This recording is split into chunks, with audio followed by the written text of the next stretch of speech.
자, 우리 오늘 본문 말씀을 보면 사도 바울이 3차 전도 여행을 마무리하는 시점 가운데 나타난 일입니다. 바울은 3차 전도 여행을 통해서 하나님의 복음을 증거하고 이제 지금 어디로 가고 있는 것이냐면 예루살렘으로 들어가고 있는 중이었습니다. 바울이 예루살렘으로 들어가려고 하는 이유는 뭐 때문이냐면 바울은 지금 이방 교회를 다 개척했지 않습니까? 그 이방 교회들의 부조를 받아서 지금 예루살렘 교회에 전달을 하려고 하는 것이에요. 그러니까 예루살렘 교회가 어려움과 환난 가운데 있었기 때문에 이제 돈이 좀 필요했겠죠. 그래서 이것을 우리가 함께 이방 교회들이 마음을 모아서 예루살렘 교회에 전달을 하려고 했던 것입니다. 그래서 예루살렘 교회로 가는 가운데 이제 이방 교회의 대표단들과 함께 가고 있었는데 시간이 매우 촉박했습니다. 바울은 그 시간을 언제까지를 잡고 있었냐면 오순절 전까지는 들어가려고 굉장히 노력을 하고 있었어요. 그러니까 시간이 굉장히 촉박했기 때문에 그가 이제 지나가는 과정 가운데 에베소 장로님들을 만나기를 원했습니다. 바울은 3차 전도여행 가운데서 에베소에서 3년을 사역했습니다. 그리고 나는데 소동과 소요가 있었기 때문에 매우 급박하게 에베소 교회에서 빠져나왔어야 했어요. 그래서 에베소 성도님들과 인사를 제대로 나누지 못한 겁니다. 그래서 예루살렘으로 가는 길목 가운데서 이제 에베소 장로님들과 만나기를 원했던 거죠. 근데 시간이 급박하다 보니까 에베소에 들릴 시간이 없는 거죠. 그래서 에베소 장로님들에게 청을 하여서 밀레도까지 나오게 해서 거기서 해변가에서 오늘 우리가 보는 이 고별 설교를 우리가 듣게 되게 되는 것입니다. 그럼 바울은 이렇게 예루살렘으로 들어가려고 하고 있는데 이렇게 예루살렘으로 들어가려고 하는 이유 가운데 바울의 심령과 마음을 지배하고 있는 요소가 무엇인지를 우리가 오늘 이 시간에 잘 살펴봐야 된다고 하는 것입니다.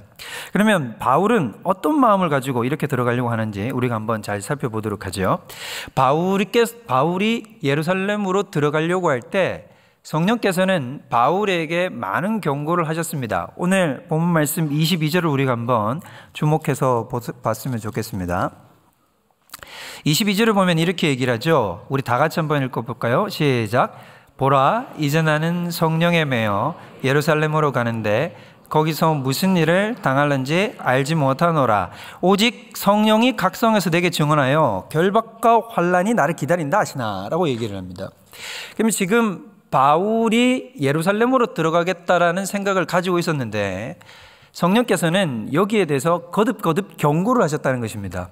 무슨 경고를 하셨냐면 바울아, 너 예루살렘 들어가게 되면 결박과 환난이 너를 기다리고 있을 것이다 라고 성령께서 이야기하셨다는 것이죠.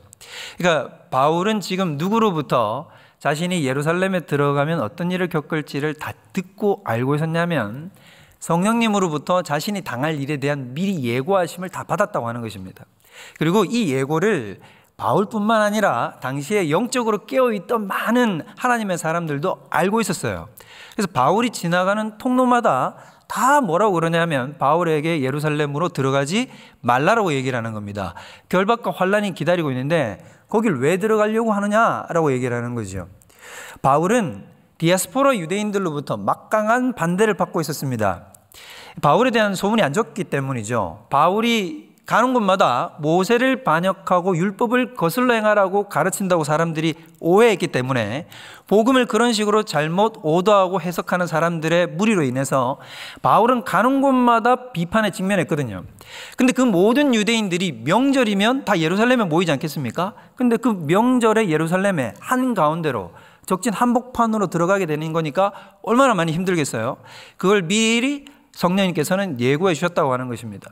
근데 오늘 본문 말씀을 보면 그럼에도 불구하고 바울은 자신의 생명조차도 아깝게 여기지 아니하고 전혀 나는 어떻게 하겠다. 그런 상관없이 나는 나의 사명을 이룬 그 일을 마치려면 내 생명조차 귀한 것으로 여기지 아니하고 나는 예루살렘으로 들어가고야 말겠다라고 하는 이 선포를 보게 된다고 하는 것입니다. 그러면 바울은 어떻게 그 일을 감당하려고 하는가가 오늘 22절에 나옵니다. 22절에 보면 이렇게 얘기를 하죠. 보라, 이제 나는 어디에 매였다고 얘기합니까? 성령에 매여. 매였다, 이 말은 무슨 뜻이냐면 원어로 보면 데오라는 말인데 결박당했다는 말입니다. 그러니까 지금 바울은 어떻게 된 것이냐면 나는 성령님께 묶였다는 것입니다. 성령님께 결박당했다. 나는 성령님께 결박당했기 때문에 나는 예루살렘으로 들어가지 않을 수 없노라 라는 고백을 하고 있다라고 하는 거예요. 그래서 바울은 지금 자신의 영적인 상태, 심령의 상태를 딱 한마디로 뭐라고 정의를 내렸냐면 나는 성령님께 완전히 매인 상태다라고 이렇게 전파를 했다라고 하는 것입니다. 민수기 13장을 보면 갈렙의 이야기가 나옵니다. 갈렙이 12 정탐꾼과 함께 40일 동안 가나안 땅에 들어가게 되지요. 40일 동안 가나안 땅을 두루 정찰을 했습니다. 너무너무 좋은 땅이었습니다. 그 땅을 정찰하고 난 다음에 12명의 정탐꾼이 복귀를 했습니다. 그리고 보고를 했죠. 정탐꾼이 보고를 했을 때 뭐라고 얘기를 했냐면 10명의 정탐꾼들은 그 땅을 악평했습니다. 그 땅은 거주민을 삼키는 땅이다. 그리고 그들의 성곽은 하늘에 닿았다. 키는 아낙 자손인데 네피림같이 크더라. 그들은 너무나 크고 우리는 너무나 작아서 우리는 메뚜기같이 보였고 그들이 보기에도 우리가 메뚜기 같았을 거고 우리가 스스로 보기에도 우리는 메뚜기 같았다. 우리는 들어가면 절대로 이기지 못한다 라고 얘기를 했습니다. 그러나 갈렙과 여호수아는 여기에 정반대의 의견을 냈습니다. 그렇지 않다. 우리는 들어가면 우리는 이길 수 있다. 그들의 신은 그들에게서 떠났고 하나님께서는 우리와 함께 하신다. 우리가 하나님을 노엽게 하지 말자. 우리는 그 땅을 들어가서 그 땅을 차지할 수 있다 라고 얘기를 했어요. 우리가 익히 알다시피 그 후에 200만 명의 이스라엘 백성들은 누구의 의견을 따랐습니까? 그들은 모두 다 10명의 정탐꾼의 이야기를 따라갔어요. 10명의 정탐꾼 이야기를 들으면서 그들은 어떻게 했느냐, 성경에 보면 뭐라고 나오냐면 밤새 통곡했다고 나옵니다. 우리는 이렇게 밤새 잠을 자고 나와서 주님 앞에 예배를 드리는데 그분들은 어떻게 했냐면 원망과 통곡을 하나님 앞에 밤새도록 토해놓은 거예요. 하나님께서 그것을 보시기에 너무 좋지 않았던 거죠. 그래서 하나님께서 그들에게 진노하셔서 그들을 징계하시려고 했습니다. 그때 모세와 아론이 막았죠. 하나님 그렇게 하지 말아달라고, 이들을 불쌍히 여겨달라고 막았습니다. 하나님께서 모세와 아론의 기도를 들으시고 그들을 완전히 진멸치 않겠다고 하셨지만 징벌은 내가 면하지 않게 하겠다. 그들은 징벌할 것이다. 그들이 40일 동안 정탐을 했으니 하루를 1년으로 쳐서 40년 동안을 너희는 광야에서 방황해라. 그리고 지금 너희들이 그토록 울고 불고 난리를 쳤던 출애굽 1세대들은 다 광야에서 죽도록 한다. 그리고 너희가 분명히 죽을 거라고 확신했던 출애굽 2세대들은 내가 다 데리고 가나안 땅으로 데리고 들어갈 거다. 예외가 있다. 갈렙과 여호수아는 그 마음을 온전히 지켰기 때문에 나는 그들을 붙들고 출애굽 2세대와 함께 가나안 땅으로 들여보낼 거다라고 말씀을 하십니다. 그러면 그 갈렙을 하나님께서는 특별히 콕 찍어서 그의 마음 상태가 어떠했는지, 어떻게 해서 그렇게 할 수 있었는지에 대해서 언급을 하고 계십니다. 그것이 바로 민수기 14장 24절 말씀입니다. 우리 민수기 14장 24절 말씀을 한번 다 같이 한 목소리로 읽어보도록 하겠습니다. 시작.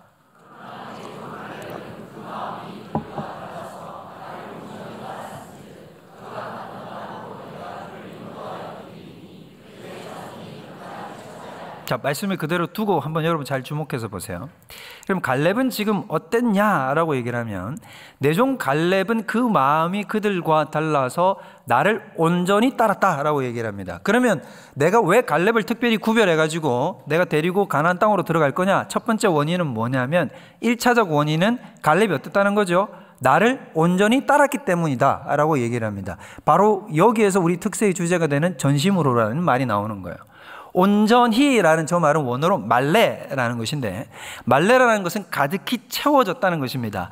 무엇이 채워졌냐면 하나님으로 완전히 채워진 영혼, 하나님으로 완전히 채워진 그 마음의 상태, 하나님으로 완전히 채워진 순종을 주님 앞에 올려드렸기 때문에 그는 전심으로 나를 따랐기 때문에 내가 그를 데리고 가나안 땅으로 데리고 들어갈 거야 라고 우리 하나님은 선포하고 계시는 거지요. 그러면 문제는 뭐냐면 우리도 주님을 온전히 전심으로 따르고 싶지 않습니까? 바로 그렇기 때문에 우리가 특세 주제를 전심으로 삼고 우리가 그렇게 전심으로 주님을 따라가자, 주님을 올곧게 붙들자라는 의미에서 우리가 이렇게 기도하고 있는 것 아니겠습니까?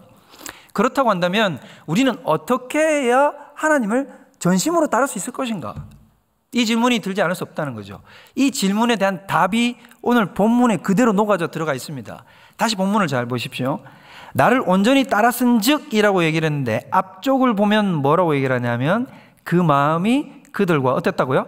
달라서 라는 거죠. 이 말이 씀이 지금 핵심인 거예요. 그 마음이 그들과 달랐다. 마음이라고 표현되어 있는 저 단어는 루아흐입니다. 여러분들도 많이 들어보셨을 거예요. 그러면 저 말은 영혼이라는 뜻이거든요. 그럼 저게 무슨 뜻이냐면 갈렙은 그 영이 그들과 달랐다는 것입니다. 사람들과 달랐다는 거예요. 200만 명의 이스라엘 백성들과 달랐다. 그러면 어떻게 달랐느냐라고 얘기를 할 때 우리는 언뜻 이 본문을 보면 갈렙의 영혼이 특별했다는 얘기로 들립니다. 그러나 이것을 원문을 직역해서 살펴보면 이런 뜻이 됩니다. 갈렙은, 즉 그에게는 다른 영이 그와 함께 있었으므로 라고 되어 있습니다. 뭐라고요? 다른 영이 그와 함께 있었으므로 라고 되어 있습니다. 다른 영이 갈렙에게는 함께하고 있었기 때문에 갈렙은 온전히 나를 따를 수 있었다는 것입니다. 정확하게 인과관계로 묶이는 거지요. 그럼 우리는 압니다. 갈렙에게 있었던 다른 영은 누구실까요? 바로 성령님이신 것입니다. 갈렙이 일평생 자기 신의 45년이 지나서 헤브론 앞에 자기가 이르러서 저 약속된 산지를 저에게 주십시오. 저에게는 저쪽에서는 아낙 자손들이 거하고 있지만 아무도 올라가려고 하지 않지만, 그리고 저 땅은 올라가면 다 죽을 것 같지만, 그러나 주님께서는 제게 말씀하셨습니다. 네가 올라가는 그 땅을 내가 너에게 주겠다. 그래서 저는 올라갈 것입니다. 아낙 자손이 버티고 있다라고 할지라도 나는 저 땅에 올라가서 하나님의 말씀과 계명과 약속이 지금도 살아있음을 내 몸으로 증거하겠습니다 라는 뜻입니다. 그 마음을 품을 수 있었던 이유는 무엇입니까? 그건 갈렙의 어떤 때문이 아니에요. 갈렙의 지조와 절개 때문이 아닌 것입니다. 갈렙 속에서는 아무것도 우리를 통해서 자극을 줄 수 있는 요소가 없어요. 만약에 그렇다면 우리는 이런 얘기를 할 수밖에 없는 거예요. 갈렙은 되는데 왜 너는 안 되냐? 왜 나는 안 될까? 원인을 끝없이 우리 속에서 찾아야 되는데 그런 일은 성경 속에 아무도 없습니다.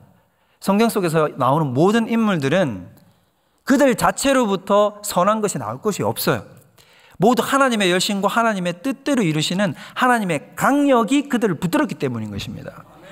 그러면 갈렙을 사로잡고 있던 요소가 바로 무엇이냐? 성령이라는 것입니다.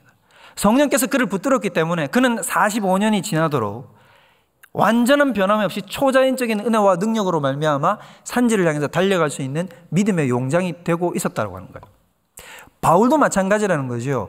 바울이 모든 위험과 환난을 뚫고 예루살렘을 향해서 나아가며 내가 얘기해 주신 사명 곧 그 은혜의 복음을 증언하는 일을 마치려 하면은 나의 생명도 조금 더 귀한 것으로 여기지 아니하노라 라고 하면서 그 길을 향해 달려갈 수 있었던 그 힘의 근저에도 바로 누가 계시기 때문인 것입니까?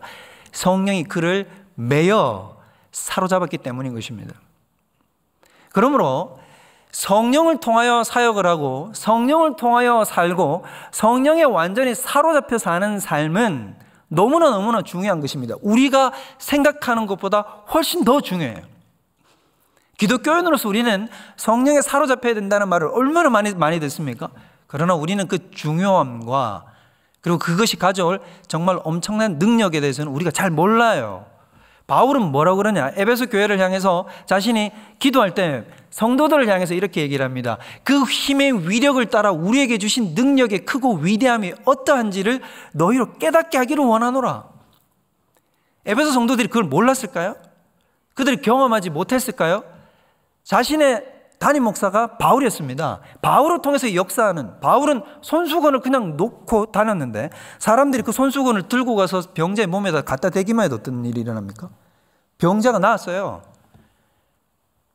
그림자가 지나가면 그림자가 덮이기만 해도 사람이 낫는단 말입니다. 그런 성령의 역사를 보았는데도 불구하고 바울은 안타까움이 있었던 겁니다. 에베소 성도들이요, 성령의 위력, 그 힘의 위력으로 우리에게 주시는 그 능력의 크심을, 지극히 크심을 깨닫기를 원하노라.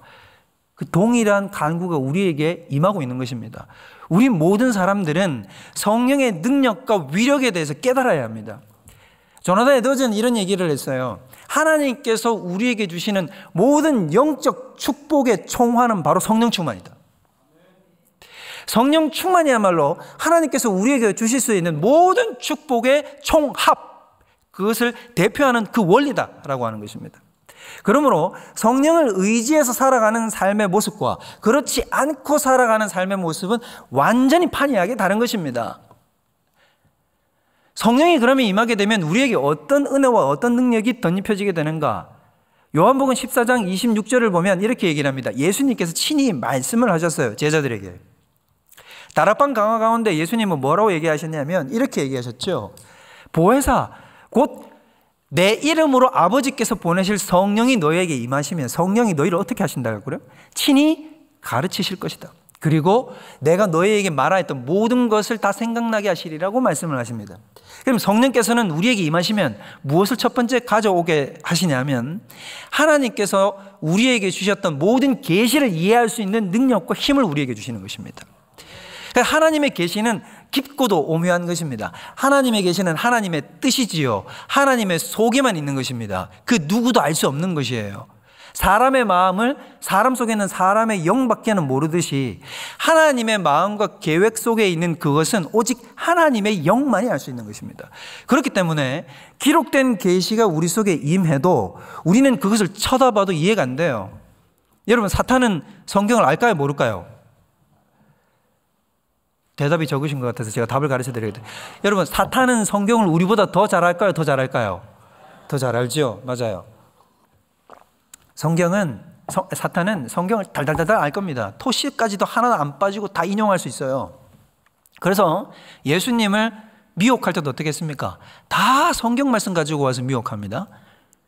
그렇지만 사탄은 성경을 깨달아 알까요, 모를까요? 모릅니다. 전혀 깨닫지 못합니다. 성경을 달달달달 외워도 모든 것을 즉각적으로 인용해도 성경 속에 감추어진 하나님의 뜻을 파악할 수가 없습니다. 전혀. 왜? 사탄에게는 성령이 임하시지 않거든요. 기록된 계시는 오로지 성령의 능력과 눈으로만 하나님의 말씀을 깨달아 알게 되는 것입니다. 그래서 이사야 11장 2절에는 이렇게 얘기를 합니다. 성령을 무엇이라고 묘사하냐면 지혜와 총명이에요. 재능과 모략의 영이요 지식과 여호와를 경외하는 영이라고 얘기를 합니다. 성령께서 우리에게 오시면 지혜와 총명을 되새겨 주셔서 하나님의 계시의 비밀한 것을 우리에게 드러내게 하시고 우리의 눈을 열어 주의 법에 기이한 것을 보게 하시는 것입니다. 그 성령께서 여러분 가운데 임재하사 하나님의 뜻을 분별할 줄 아는 능력이 임하시기를 주의 이름으로 축원드립니다. 그러면 그 하나님의 성령의 능력으로 말미암아서 하나님의 은혜를 받게 되면 그 성령은 통하여 우리를 어디로 이끌고 가느냐? 하나님의 말씀과 계시의 깊은 것을 이해하는 곳으로 끌고 간다는 거예요. 이게 너무나 중요했기 때문에 사도 바울은 고린도 교회에 들어갈 때 완전히 하나의 다짐을 해요. 어떤 다짐을 하냐면 내가 세상 사람들에게, 저 고린도 사람들에게 내가 수사학을 동원할 수도 있고 철학을 동원할 수도 있고 예리한 논리력으로 사람들에게 말씀을 설득하려고 할 수도 있겠지만 나는 그렇게 하지 않을 것이다. 그래봐야 아무 소용없다는 걸 바울은 알기 때문인 것입니다. 사람들의 가슴 가운데 하나님의 말씀이 새겨지기 위해서는 반드시 무엇이 필요하냐면 주의 성령의 영적 역사가 필요했기 때문이라는 것입니다. 그렇기 때문에 바울은 고린도전서 2장에 보면 이런 얘기를 합니다. 14절부터 15절까지의 말씀 가운데 이렇게 얘기를 해요. 11절부터 보면 사람의 일을 사람의 속에 있는 하나님의 영 외에는 누가 알겠느냐? 이와 같이 하나님의 일도 하나님의 영 외에는 아무도 알지 못한다. 12절 우리 다 같이 한번 읽어보겠습니다. 시작.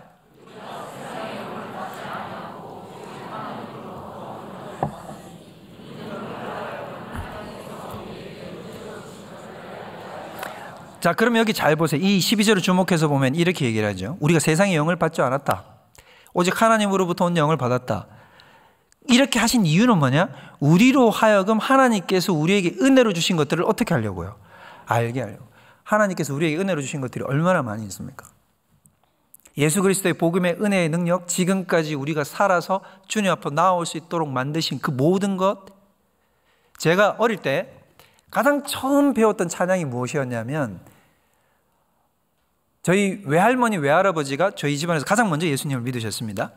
그때 이제 제가 초등학생이었고 우리 할머니 할아버지께서 저를 바석머리에 앉혀놓고 가정 예배를 드리시면서 불렀던, 날마다 불렀던 찬양이 뭐였냐면 지금까지 지내온 것.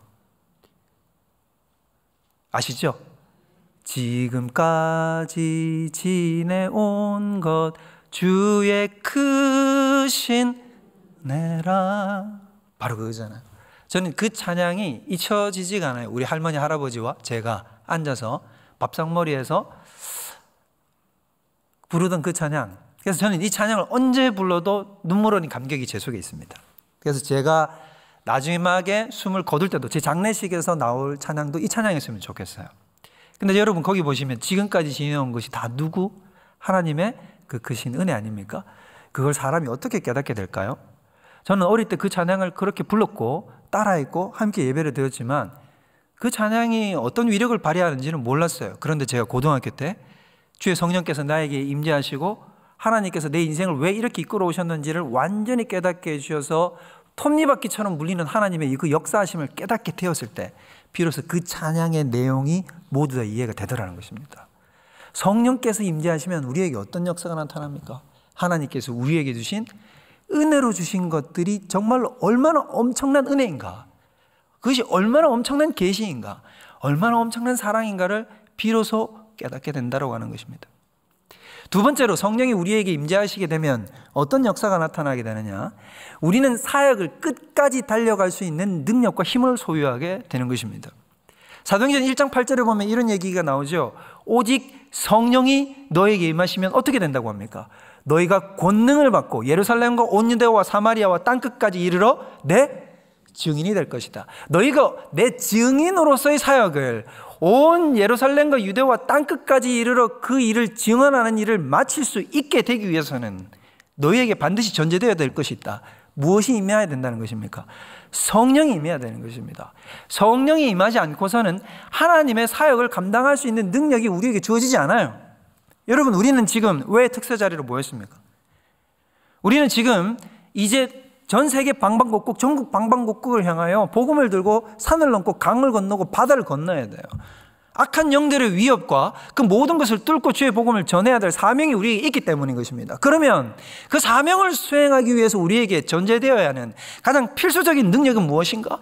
성령의 능력의 충만함이라는 것입니다.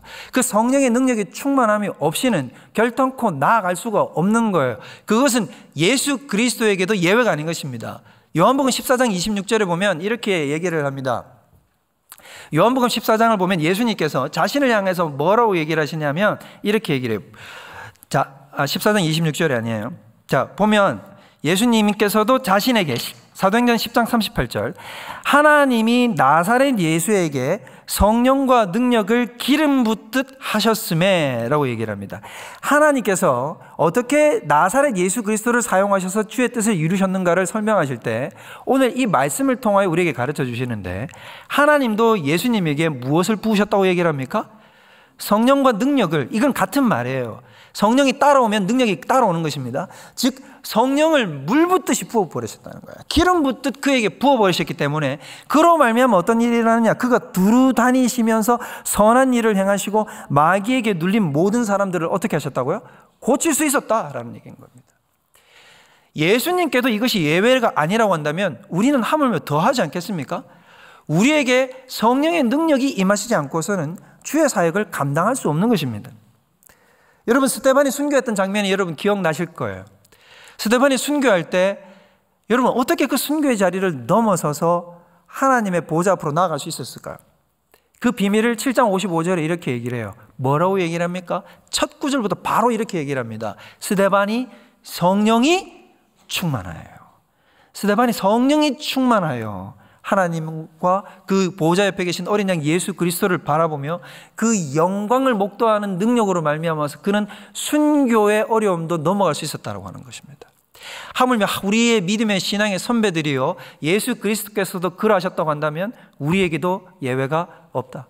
오직 사역을 완수할 수 있는 그 능력, 그 모든 능력은 어디로부터 주어지는 것이냐면 성령의 충만함으로부터 주어지게 되는 것입니다.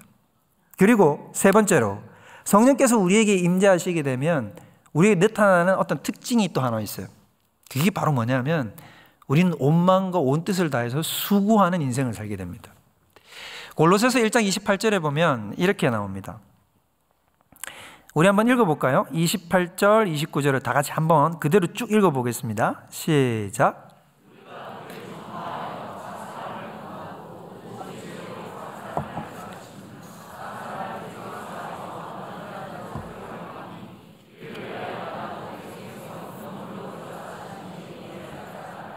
힘을 다하여 수고하노라. 자, 보면 28절은 바울의 사명을 나타내는 겁니다. 난 이렇게 하려고 한다. 그래서 29절, 이를 위하여 나도 내 속에서 능력으로 역사하시는 이, 즉 성령의 역사하심을 따라서 어떻게 한다는 것입니까? 힘을 다하여 수고하노라. 성령의 충만이 임하게 되면 그 사람은 자연스럽게 어떤 삶의 행동 양식을 바깥으로 뿜어낼 수밖에 없게 되냐면 힘을 다하여 행하는 수고가 그 삶을 통해서 드러나게 됩니다. 놀라운 일이죠. 신기한 일입니다. 성령에 사로잡힌 사람은 적당히 대강이 안 된다는 것입니다. 성령에 사로잡힌 사람은 간사를 하든 팀장을 하든 나에게 주어진 사명이 무엇이든 그것을 대강 감당할 수 없는 거예요. 내가 선교를 나아가든 어디를 가든 무엇을 하든 직장을 행하든 내가 주부로서의 삶을 살아가든 아들로서의 삶을 살아가든 부모로서의 삶을 살아가든지 간에 내가 주께 받은 그 사명을 적당히 수행할 수 없게 되는 것입니다. 사명을 어떻게 수행할 수밖에 없게 되냐면 열심을 다하여 힘을 다하여 뜻을 다하여 수행할 수밖에 없어요. 하나님의 열심이 가슴속에 전염되기 때문인 것입니다.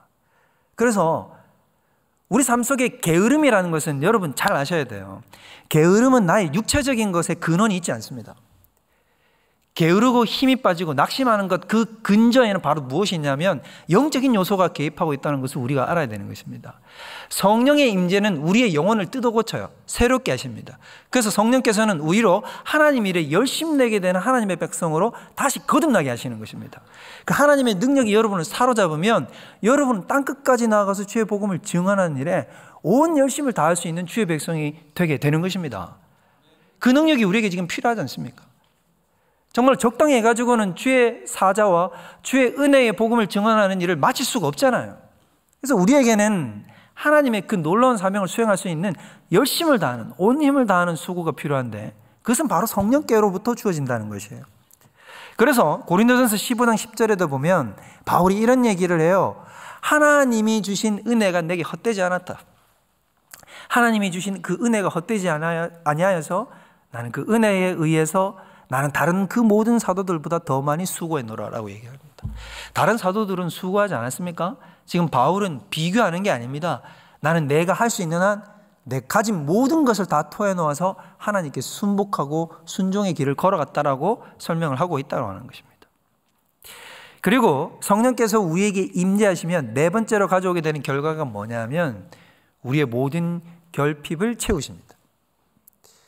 우리 사마리아 여인에게 예수님께서 다가가셔서 이 말씀을 하셨던 것이 기억나실 것입니다. 이 물을 먹는 자마다 다시 어떻게 될까요? 다시 목마를 것이다. 네가 오늘 이 우물물을 기르려고 이 자리에 왔지만 이 우물물을 네가 아무리 퍼서 마셔도 너는 다시 목마를 거야. 그러나 내가 주는 물을 먹는 자는 영원히 목마르지 아니하리니 이 물을 먹는 자는 그 속에서 영생토록 솟아나는 샘물과 될 것이다 라고 이렇게 얘기를 합니다. 지금 이 시대는 어떤 시대입니까? 답답해요. 앞이 보이지 않습니다. 막연합니다. 허무해요. 모든 것들이 자기 손에 잡히지 아니하고 어떤 걸 해봐도 어떤 걸 들이마셔도 어떤 걸 취해봐도 삶이 허무하기 짝이 없습니다. 한국 사회는 우울 사회예요. 우울증 환자가 너무나 많아요. 약이 없으면 살 수 없는 사회 아닙니까? 제가 성도님들이 신방하고 만나보면 너무너무 힘들고 괴로워하는 분들이 많습니다. 그리고 일상의 삶의 고통과 괴로움뿐만 아니라 아무런 일상의 삶의 고통과 괴로움이 없어도 허무합니다. 아무것도 채워지지가 않아요. 삶의 목적과 능력이 나타나지 않습니다. 무엇 때문에 살아가는지 모르겠습니다, 목사님. 왜 이 땅의 젊은이들이 왜 그렇게 다 자살로 나아갑니까? 결핍이 채워지지 않기 때문이에요. 마음의 헛헛함이 채워지지 않기 때문인 것입니다. 근데 그 결핍, 이 물을 먹는 자마다 다시 목마르지만 오직 내가 너에게 주는 이 성령을 들이마시는 자는 결단코 목마르지 아니하리라. 이걸 믿으십시오. 여러분의 마음과 심령을 채워줄 수 있는 유일한 방편, 유일한 대안, 유일한 치료제, 유일한 구원자는 성령 하나님이신 것입니다. 성령께서 여러분 마음속에 들어가셔서 여러분의 마음을 장악시켜 주시지 아니하면 여러분의 마음은 다시 결핍으로 향해서 나아갈 수밖에 없어요. 어떤 술을 마셔도 어떤 이성을 만나도 어떤 약에 취해도 그것을 여러분 회복시켜 주지 않는다는 것입니다. 그것은 오직 성령의 능력으로만 회복될 수 있는 것입니다. 그리고 성령의 능력이면 충분합니다. 근데 사람들은 그걸 믿지 못해요. 다른 그 무엇이 자꾸 필요하다고 생각합니다. 나에겐 이것이 없기 때문에, 나는 저것이 부족하기 때문에, 나에게 이것이 채워지면, 오늘이 아니라 내일이면 나의 결핍이 없어질 거라고 생각합니다. 아닙니다. 예수님은 그런 약속을 하신 적이 없어요. 그러나 예수님은 우리에게 이 약속을 하셨어요. 지금 당장 성령이 너에게 임하시면 너의 모든 결핍은 끝이 난다는 것입니다. 종말을 구하게 되신다는 거죠. 바로 그걸 우리는 믿고 따라야 된다는 거예요. 그건 약속이라는 것입니다. 그리고 제가 생각할 때는 성령님께서 임재하실 때 가장 크게 우리에게 주어지는 축복은 무엇이냐? 무엇보다도 심령이 뜨거워지는 것입니다. 마음이 뜨거워지는 거예요. 성령님께서 우리 가운데 임재하시면 나타나는 가장 큰 표지는 바로 마음의 뜨거움입니다. 열정이 생겨나요. 바로 이것이죠. 여러분, 오늘 본문 말씀을 보면 바울의 삶 속 가운데 지금 뭐가 느껴지십니까? 나는 내 생명을 조금 더 귀하게 여기지 않아. 나는 죽어도 좋아. 난 저 땅에 어떤 환란이 기다린다고 해도 좋아. 나를 말리지 마. 난 저거에 들어갈 것이다. 나는 들어가서 반드시 주의 사명을 완수하고야 말 것이고 하나님의 뜻을 전하고야 말 것입니다. 여러분, 울지 마십시오. 저는 갈 것입니다. 주님께서는 승리하실 것입니다. 그 말 속에 무엇이 느껴집니까? 뜨거운 열정이 느껴지지 않습니까? 갈렙의 마음속에 여러분 무엇이 느껴집니까? 오늘 200만 명이라고 한 사람들이 울고불고 난리를 치고 있는 그 상황, 모든 사람들이 하나님을 배반하고 떠나겠다고 하는 그 상황, 모든 사람들이 돌을 들어서 자기를 치겠다고 하는 그 상황 가운데서도 갈렙은 물러서지 않아요. 담대한 마음으로 주의 말씀을 전하고 약속을 증거합니다. 그 갈렙의 영혼사 가운데, 갈렙의 그 말 가운데 이 산지를 오늘 내게 주십시오라고 하는 그 심령 가운데 무엇이 느껴집니까? 뜨거움이 느껴지지 않습니까? 왜 그런 줄 아세요? 성령은 우리 가운데 임하시면 우리의 전 인격을 사로잡기 때문인 것입니다. 우리의 지성이요, 감정이요, 의지를 총체적으로 다 붙들어서 성령님으로 장악하게 하시기 때문에 성령님께서는 우리 모든 자의 심령 가운데 임재하셔서 우리를 불타오르게 만드는 거예요. 우리의 지성이 부족해도 지혜와 계시의 영으로, 내 마음이 연약해도 나의 결핍을 채우시는 하나님의 성령의 역사하심으로, 나의 의지가 부족해도 전심을 다할 수 있는 하나님의 능력으로 우리 가운데 임재하시는 것입니다. 그래서 그 능력으로 말미암아 붙들린 사람은 어떤 역사가 나타나게 되냐면 하나님의 성령을 통하여서 강하고 뜨거운 마음이 나타나게 된다는 것이죠. 그 뜨거움이야말로 그 모든 사역을 이루고 하나님의 사명을 이루게 되는 원동력과 근원이 되게 되는 것입니다. 그래서 하나님께서 우리에게 주신 그 성령의 능력에 사로잡힌 바 된 사람은 자기가 나타나지 않으려고 해도 자신의 불과 자신 속에 역사하고 계시는 하나님의 그 놀라운 은혜의 역사심을 다른 사람에게 전달하지 않을 수 없게 되는 것입니다. 우리 삼일교회가 이번 3주간의 특세 기간을 통해서 하나님의 성령의 충만함을 받아 누렸으면 좋겠습니다. 그래서 그 뜨거움을 가지고 가는 곳마다 여러분에게 이런 소리를 들어야 되는 거예요. 당신은 뭔가 우리가 알지 못하는 어떤 다른 대상에게 사로잡혀 있는 것 같습니다. 당신에게는 우리가 모르는 어떤 열정이 있는 것 같고, 당신에게는 내가 모르는 어떤 특별한 다른 영이 당신과 함께하고 있는 것 같습니다라는, 바로 그러한 고백과 칭찬을 들으시는 여러분 되시길 바랍니다. 그러면 여러분 다 좋아요. 그럼 우리는 어떻게 해야 이 성령의 충만함을 받을 수 있겠습니까? 이게 우리의 핵심 키 아니겠습니까? 다 좋다 이거예요. 이렇게 좋고 놀라운 것, 이 놀라운 성령의 충만하심이 도대체 그럼 어떻게 우리 가운데 임재하시냐? 여러 가지 이야기들 할 수 있지만 제가 오늘 여러분들에게 딱 한 가지를 확실하게 권면드리고자 합니다. 여러분 이 한 가지를 잘 기억하세요.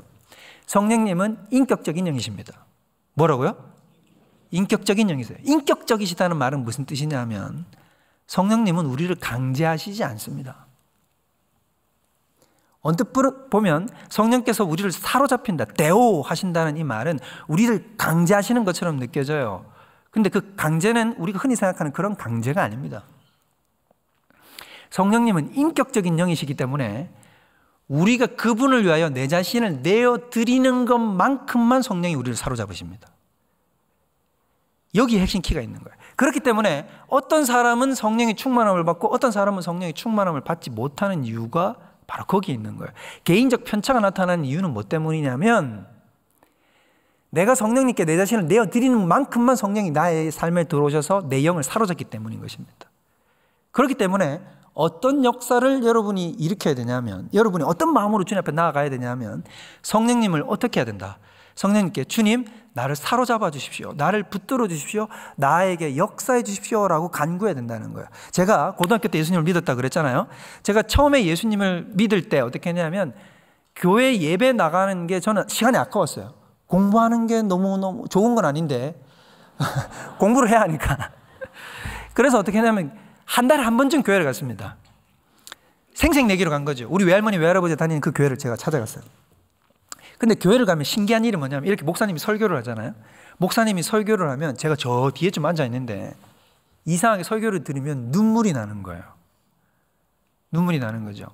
근데 이 경상도 남자로서 자존심이 허락하지 않는 겁니다. 눈물이 이렇게 나려고. 그게 성령님께서 저를 붙드시려고 하는 거죠. 어떤 건지 아시지 않습니까? 성령님께서 나의 삶을 붙드시고 내 삶을 은혜로 회복시키시려고 하는데, 내 아픈 마음을 어루만지시려고 하는데, 다가오는 그 하나님의 성령님의 터치를 제가 어떻게 하는 거냐면 제가 눌러 막았어요. 내가 이러면 안 돼. 정신 차려야 돼. 우리는 이해하지 못했겠잖아요. 성령님이 지금 만져주겠다고 은혜를 주겠다 그러는데 막 정신을 차리는 겁니다. 이러면 안 된다고, 이러면 안 된다고 막 이러는 거예요.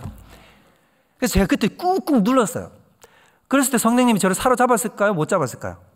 못 잡았습니다. 왜? 성령님은 내 속에 들어와서 뭐라카노? 가만히 있어! 이러는 분이 아니라는 것입니다. 오늘 성 목사가 아무리 이런 얘기를 해도 여러분이 하나님 앞에 성령님께 마음을 내어주지 않으면 성령님은 여러분 속에 들어가셔서 여러분의 마음을 충만케 하시지 못해요. 그렇게 하고 싶으시지가 않은 게 아니라 그게 물리적으로 안 된단 말입니다. 근데 제가 수련회에 갔어요. 여름 수련회. 지금도 기억납니다. 7월 21일. 왜? 그날이 제 생일이었기 때문에. 수련회에 딱 갔는데 제가 무슨 마음을 딱 품었냐면 이 마음을 품었어요. 내가 옛날에는 그때는 성령님도 뭐 이런 것도 모르겠고 하나님이란 분이 자꾸 내 속에 들어오려고 했을 때 내가 막았는데 이번에는 그러지 말아야지. 이번엔 내가 그러지 말아야지. 이번엔 나에게 그렇게 들어오시려고 하면 내가 그분 손을 잡아봐야 되겠다라는 생각을 했습니다. 근데 그분이 아니나 다를까 찾아오셨어요. 주님이 찾아오셨을 때 제가 제 마음을 겁나지만 너무너무 무서웠습니다. 제가 알지 못하는 다른 영이 내 속에 들어온 일이니까 너무너무 무서웠어요. 근데 제가 그때 어떻게 했느냐, 마음을 열었습니다. 그분의 손을 잡았습니다. 어떤 역사가 나타났을까요? 이런 역사가 나타나게 된 겁니다. 여러분, 주님이 오늘 이 시간 여러분 가운데 한 명도 빠짐없이 찾아갈 줄로 믿습니다. 오늘 여러분의 마음을 녹화하실 것입니다. 강하게 찾아가실 거예요.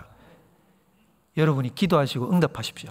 주님, 제가 주님께 제 손을 내어드립니다. 저를 붙잡아 주십시오. 저를 인도해 주십시오. 저의 삶을 주관해 주십시오. 저의 삶을 충만케 채워주십시오. 로이드 존스가 이 말을 했어요. 기도란 뭐냐? 기도는 처음에 내가 하나님을 붙드는 거다. 그러나 마지막에 가서는 성령님이 나를 놓아주지 않는 것이 바로 기도다. 여러분, 이 말이 무슨 뜻인지 저게 뭔 말이야? 이러는 분은 기도라는 것을 해본 적이 없으신 분입니다. 죄송하지만 기도의 경지에 도달해 보지 못한 거죠. 여러분, 기도가 들어가면 어떻습니까? 처음에는 내가 기도 제목 붙들고 하나님 날 붙들어 달라고 발버둥을 칩니다. 그러나 성령께서 나에게 오시면 성령이 나를 사로잡아서 내가 기도를 멈추고 싶어도 멈춰지지 않는 겁니다. 기도를 끝내고 싶어도 끝내지지 않는 것입니다. 성령님이 나를 붙들어서 내가 알지 못하는 기도의 경지와 기도의 지경과 기도의 제목으로 나를 인도해 가시는 것입니다. 그래서 그 기도의 성산에서 내려오게 되면 여러분의 영혼 가운데 하나님의 영이 충만하게 임하여 여러분은 보지 못하지만 후광이 비치고 있을 거라 이 말이에요. 그런 역사가 오늘 나타나야 될 줄로 믿습니다. 오늘 밥 안 먹어도 됩니다, 여러분. 성령님이 임재하셔서 오늘 강하게 여러분을 붙드시거든, 나를 놓아주지 않거든 끝까지 기도하십시오. 그러면 새로운 역사, 새로운 충만의 역사가 나타날 줄로 믿습니다. 그렇게 나아가시는 저와 여러분들 되시기를 주님의 이름으로 축원드립니다. 우리 지금 우리 다 같이 자리에서 일어나서 우리 오늘 우리에게 주신 하나님께 이 찬양으로 우리 간절히 고백하며 나아갔으면 좋겠습니다. 성령이여 내 영혼을 충만케 하옵소서라는 찬양을 우리가 이 시간 올려드릴 텐데, 우리 찬양 정말 힘있게 우리 찬양하면서 가사처럼 성령님 이 시간 나에게 충만하게 임재하셔서 나의 영혼을 새롭게 하시고 주의 것 삼으시옵소서, 이 찬양으로 우리 주 앞에 나아가도록 하겠습니다.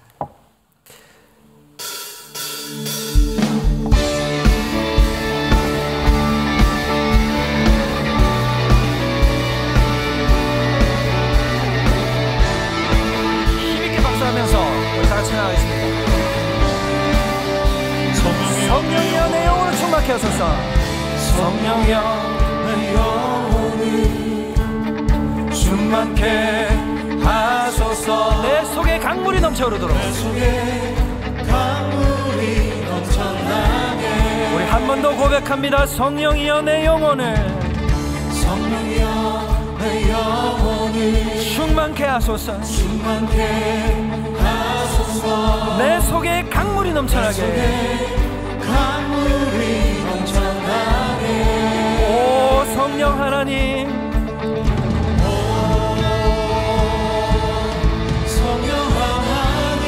날 다시 새롭게,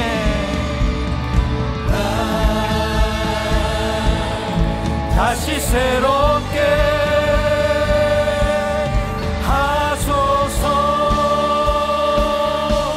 세우소서.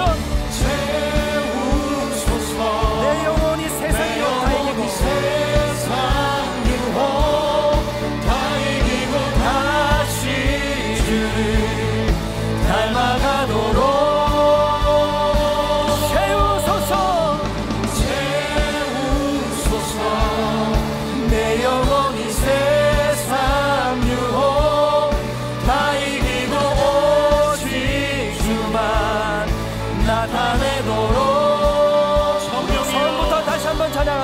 성령이여, 성령이여 내 영혼을 충만케 하옵소서.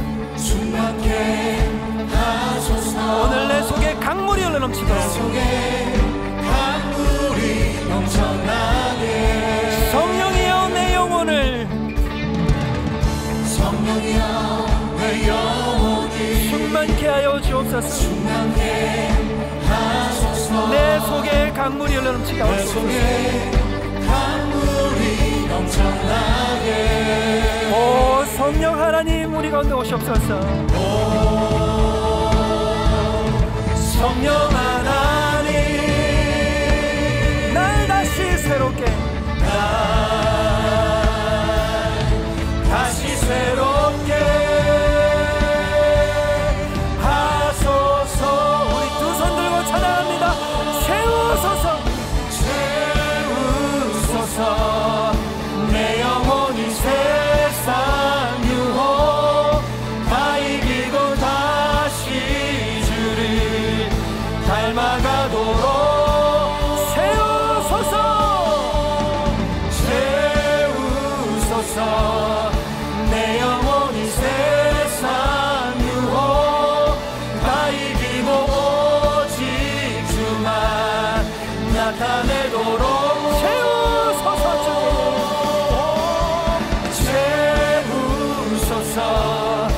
내 영혼이 세상 유혹 다 이기고 다시 주를 닮아가도록 세우소서.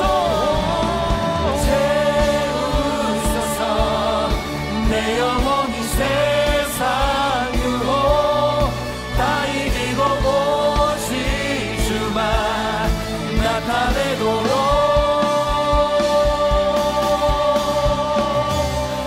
우리 다 같이 우리 기도하면서 우리 주님 앞에 나아가도록 하겠습니다. 우리 이 시간 다 같이 기도할 때 하나님 우리에게 성령의 충만함을 허락하여 주옵소서. 갈렙을 사로잡으셨던 그 하나님의 성령, 다윗을 사로잡으셔서 골리앗을 향하여 대항하며 나아갈 수 있도록 만드셨던 그 성령, 태초에 천지를 창조하실 때 수면 위에 운행하셨던 그 성령님이시여, 예수의 머리 위에 임재하셔서 가난한 자와 포로된 자와 압제당한 모든 자를 향하여 주의 복음을 전하게 만드셨던 그 하나님의 성령이시여, 바울로 하여금 자신의 생명도 조금 더 귀한 것으로 여기지 않게 하시고 땅끝까지 나아가 주의 복음을 전하도록 만드셨던 그 성령 하나님, 우리 가운데 찾아오시옵소서. 우리로 충만케 하여 주시옵소서. 나를 새롭게 하여 주시옵소서. 우리 시간 다같이 한번 주여 부르며 기도하도록 하겠습니다. 주여! 하나님 아버지 우리 가운데 찾아오셔서 하나님의 그 놀라운 생명과 은혜의 역사심으로 말미암아 간절히